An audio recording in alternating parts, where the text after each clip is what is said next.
Hello friend, welcome back to my new video. আজকে আমরা দেখতে চলেছি মুম্বাই ভারাণসী এক্সপ্রেস মুভির এক্সপ্লেনেশন, যার IMDb রেটিং হচ্ছে 7.7 আউট অফ 10। মুভি ডিরেক্টর হচ্ছে আরতি ছাবরিয়া। একজন ক্যান্সারে আক্রান্ত ব্যক্তিকে ডাক্তার যখন সময় ধরে দেয়, তখন সে ব্যক্তির সময় যে কতটা খারাপ যায় এবং মানুষ যে আল্লাহর ইচ্ছা ছাড়া কিছুই করতে পারে না, সেটা ওই মুভিতে দেখবো। তো চলুন কথা না বাড়িয়ে শুরু করা যাক আজকের মুভির এক্সপ্লেনেশন।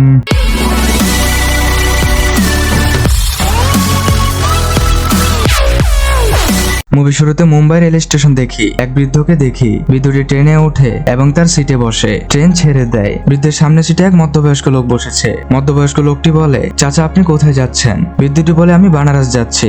এই শুনে লোকটি বলে, মরতে যাচ্ছেন বুঝি? বৃদ্ধটি বলে, তুমি কি বানারস যাচ্ছ?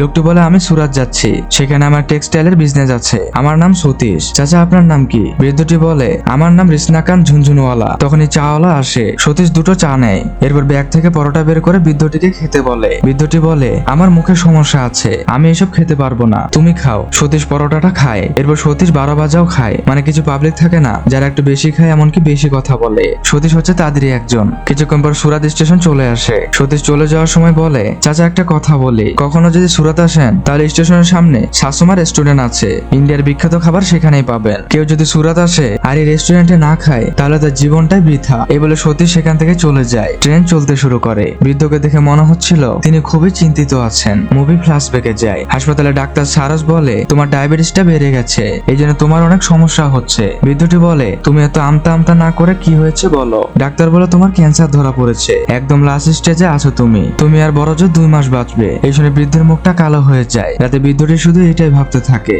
আজ তার এত টাকা তাকে বাঁচাতে পারছে না। কিছুক্ষণ পর বৃদ্ধটি একটা চিঠি লেখে। বৃদ্ধটি তার ছেলেকে লিখছে, আমি এই সবকিছু ছেড়ে কোথাও চলে যাচ্ছি, তুমি আমাকে খোঁজার চেষ্টাও করো না। এরপর বৃদ্ধটি তার আলমারির ভেতর এত কাপড় থাকতো শুধু কয়েকটা পাঞ্জাবি নেয় এবং এত বড় বাড়ি থেকে একাই বেরিয়ে আসে। মুভি বর্তমানে আসে। বৃদ্ধটি বানারস স্টেশনে চলে এসেছে। এক রিক্সাওয়ালা এসে বলে, আপনি কি মুক্তিধাম যাবেন? এই শুনে বৃদ্ধটি রিক্সায় চড়ে বসে। রিক্সাওয়ালা বলে, স্যার আপনি মনে হয় আর 2 মাস বাঁচবেন, তাই এখানে এসেছেন। বৃদ্ধটি বলে, তুমি কেমনে জানলে আর তোমার নামই বা কি? রিক্সা চালক বলে, সবই আমার অভিজ্ঞতা, আমার নাম রফিক আনসারি। রফিক বলে, স্যার আপনার বাসার নাম্বার দিয়েন, আমি তাদের জানিয়ে দেব, আর যদি আপনার কেউ না থাকে তাহলে আমি আপনার মরার পর দাহ করব।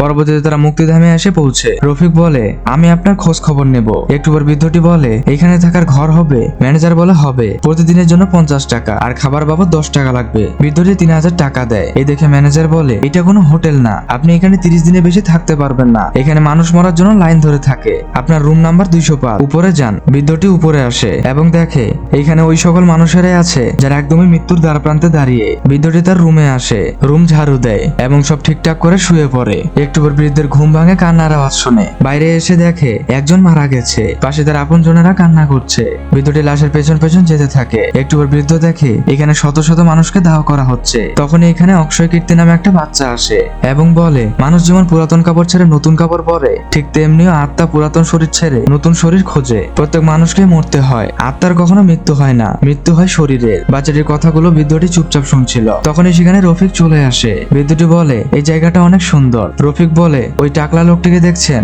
এখানকার সব চিতার দায়িত্ব ও থাকে, দিনে কমপক্ষে 300 চিতা জ্বলে, প্রতি চিতা বাবদ 5000 টাকা দেয়। এই চিতার সব কাঠ সেই লোকটি সাপ্লাই দেয়। একটা চিতায় কম করেও 300 কেজি কাঠ লাগে, তাহলে ভাবুন সে দিনে কত টাকা কামায়। একটু পর তারা গঙ্গা জলে নৌকা নিয়ে ঘুরে বেড়ায়। আস্তে আস্তে রফিক আর বৃদ্ধটি খুবই ঘনিষ্ঠ হতে থাকে। বৃদ্ধটির এই জায়গাটা খুবই ভালো লাগতে থাকে। এভাবেই একটা মাস কেটে যায়। রফিক বৃদ্ধটিকে মুক্তিধাম থেকে নিয়ে এসে পালোয়ানদের সাথে পরিচয় করিয়ে দেয়। বৃদ্ধটি পালোয়ানদের সাথেও ভালোভাবে মিশে যায়। বৃদ্ধটি কিছু পথ শিশুদের পড়াশোনা করায়। এইভাবে কেটে যায় বেশ কিছু মাস। একদিন রাতের বেলা রফিক বলে, এই প্রথম আমার অভিজ্ঞতা ভুল হলো, আমি মনে করেছিলাম আপনি 2 মাসের বেশি বাঁচবেন না, অথচ 1 বছর হতে চললো, আপনি আগের চাইতে আরো সুস্থ হয়ে গেছেন। বৃদ্ধটি বলে, আমাকে তো ডাক্তারও বলেছিল আমি সর্বোচ্চ 2 মাস বাঁচবো। একটু পর বৃদ্ধটি পত্রিকা দেখে তার কোম্পানি ধ্বংস হতে চলেছে। রফিক বলে, আপনি এত বড় কোম্পানির মালিক, আপনি কি তবে চলে যাওয়ার কথা ভাবছেন? বৃদ্ধটি বলে, যেতে তো আমাকে হবেই, খুব কষ্টে আমি এই কোম্পানি দাঁড় করিয়েছি, এখন আমার ছেলে এটা সামলাতে পারছে না, আমাকে তো তার পাশে দাঁড়াতেই হবে। এই শুনে রফিক বলে,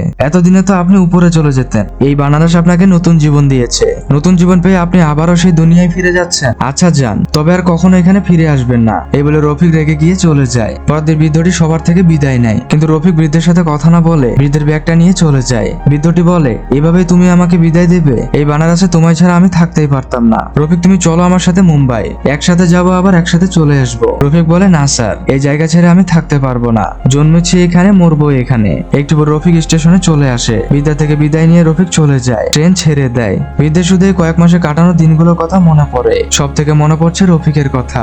তখনই সুরাত স্টেশনে চলে আসে। বিদ্যের সতীশের কথা মনে পড়ে। সতীশ বলেছিল শাশুমা রেস্টুরেন্টে খেতে। বিদ্যুটি শাশুমা রেস্টুরেন্টে খাওয়ার জন্য ট্রেন থেকে নামে। যখনই তিনি রাস্তা পার হচ্ছিল তখনই একটা ট্রাক এসে ধাক্কা দেয়, এতে বিদ্যুটি মারা যায়। আপনাদের একটা কথা বলি, যখন আমরা জানি না কোথায় মরবো, কিভাবে মরবো, তাহলে এত অহংকার করে কি লাভ? আজ এ পর্যন্ত, দেখা হবে কোনো মুভির গল্প নিয়ে। ততদিন ভালো থাকুন, সুস্থ থাকুন।